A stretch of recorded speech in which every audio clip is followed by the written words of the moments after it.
Its overwhelming manpower shortage is well known. So is its need for more funding. But when it comes to catching and locking up bad guys, the NOPD is finishing up a very good week. We'll take a closer look tonight. And he ruled Dallas with an iron hand. Can Larry Hagman find happiness in New Orleans? We'll talk to him tonight. I'm Dennis Woltering. Join us for Night Watch. Tonight at 10 on WWL-TV Channel 4. Catch all the highlights Sunday on 4th Down. CBS. Welcome home. Its overwhelming manpower shortage is well known. So is its need for more funding. But when it comes to catching and locking up bad guys, the NOPD is finishing up a very good week. We'll take a closer look tonight. And he ruled Dallas with an iron hand. Can Larry Hagman find happiness in New Orleans? We'll talk to him tonight. I'm Dennis Woltering. Join us for Night Watch. Tonight at 10 on WWL-TV Channel 4. Catch all the highlights Sunday on 4th Down. CBS. Welcome home. Live from WWL-TV, this is an Eyewitness News Watch. Good evening, I'm Dennis Woltering. It's been a full day and evening in court, but the Jack Capella-Paul Connick case isn't over yet. Could this happen again? Even though a threatening weather system is hundreds of miles away, there's a coastal flood watch in effect. Plus, will Larry Hagman do for New Orleans what he did for Dallas? We'll go to the set of his new series to find out. See you after the movie for Night Watch. Lead actor Larry Hagman, tonight at 10 on Channel 4.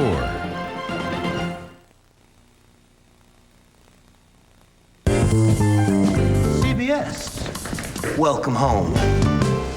Larry Hagman returns to CBS as Judge Luther Charbonnet in a powerful new dramatic series. You wouldn't be offering my colleague a bribe now, would you? In a city filled with secrets, there's one man who has all the answers. I know, and you know, you're guilty as hell. Totally unorthodox, highly respected, he controls Orleans. A family is a very precious and fragile thing, and you destroyed it. Where things are done a little differently. And I'm gonna take you down. Orleans, coming to CBS. Coming up next, New Orleans police say they've taken some extremely violent criminals off the streets this week. And Meg Ferris talks to actor Larry Hagman about his new role that's brought him to New Orleans. Night Watch is next. Now, in the 90s, you may be calling him Your Honor. Meg Ferris talks to Larry Hagman about his Ewing fame and why he's spending so much time in the Crescent City. I figure it's time the Ewing brothers got back together again. On camera, JR is known for his vicious nature, but behind the scenes, Larry Hagman described the time spent with his former castmates as fun. Is it like a high school reunion where you go back and you want to see who's aged the most, who's lost weight, who's gained that weight? It was. You know what, we look better now than we did then. Well, at least Linda does, and Patrick. And Kenny and I look about the same, only worse. There was one notable difference in Hagman, though. When the show began filming, he had just had a liver transplant 6 months earlier. His doctors okayed his workload, but there were still signs he was on the mend. I felt great shooting. I'd kind of run out of steam in the afternoon, but they let me take a nap or this or that. To the Ewings. He doesn't try to hide the reason his liver failed. In fact, he insisted his new lifestyle become JR's as well. Well, I'd pretty well screwed up my liver for 50 years of drinking, and I didn't want to start doing that again with a new one or a slightly used one, so I figured we'd put it in the script. But putting JR on the wagon isn't the only way Hagman is showing his reformed ways. Any chance he gets, he hands out JR $10,000 bills, urging people to sign organ donation cards. I tell them, well, why, look, we recycle everything else. Coke bottles, aluminum cans. Why not recycle ourselves? You can live eternally if you keep donating yourself, you know. And while he has this new identity, he has no problem being associated with JR worldwide.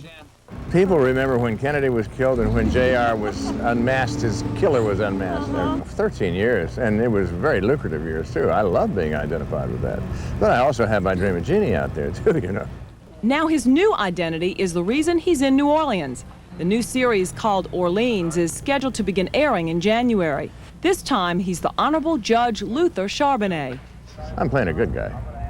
An incorruptible judge in New Orleans, which is kind of an oxymoron, I suppose. Excuse me, Judge. He'll be here through Christmas time, using his days off to hunt, fish, take walking tours, and even cheer for the Saints. Went to the game the other day, the Saints game. Sorry. Poor old Saints. Well, they did pretty well with that, San Francisco. They did pretty darn good, as a matter of fact. I was happy with their performance. And anyone who loves the Saints unconditionally can't be all that bad.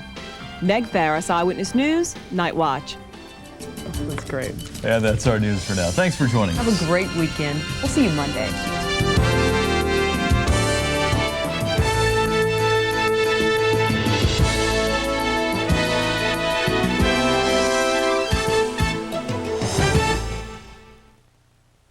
From WWL-TV, this is a Channel 4 editorial with Phil Johnson. Good evening. Years ago, when Chef Paul Prudhomme unveiled his blackened redfish dish, it was so good, so copied by other chefs and restaurants, that the supply of redfish in the Gulf was endangered. And the chef was the first one to back the ban on catching redfish until the species could replenish itself. Now, Chef Prudhomme and 30 of his fellow chefs in New Orleans will hold a gigantic cookout this Sunday, a grand tasting of Louisiana seafood, they call it, to show the public at large just how good the state's seafood harvest can be, and to call for a balanced approach to harvesting this great and tasty resource. Right now, a new law would ban totally gillnet fishing in the Gulf. This would pose a grave threat to the commercial fishing industry in the state, Prudhomme says, and would adversely affect the restaurants of the greater New Orleans area, which rely on the commercial fishermen for fresh seafood for their menus. Indeed, New Orleans is probably the only major city in America that has such an available supply of truly just out of the water fresh seafood for its restaurants each and every day. This new law, Prudhomme says, will seriously affect restaurants and their ability to provide native seafood on their menus, something we're known for all over the world. The grand tasting of Louisiana seafood will be this Sunday from 3 to 6 p.m. in the Sheraton Hotel on Canal Street. Tickets at the door, only $10, are a bargain. You can eat all you want. And with 30 chefs cooking, the selection will be tempting. Indeed, a grand tasting of Louisiana seafood. Good evening. This has been a statement of opinion by the management of this station. If you disagree, WWL-TV invites your reply. A fashion show here Monday morning. Join us.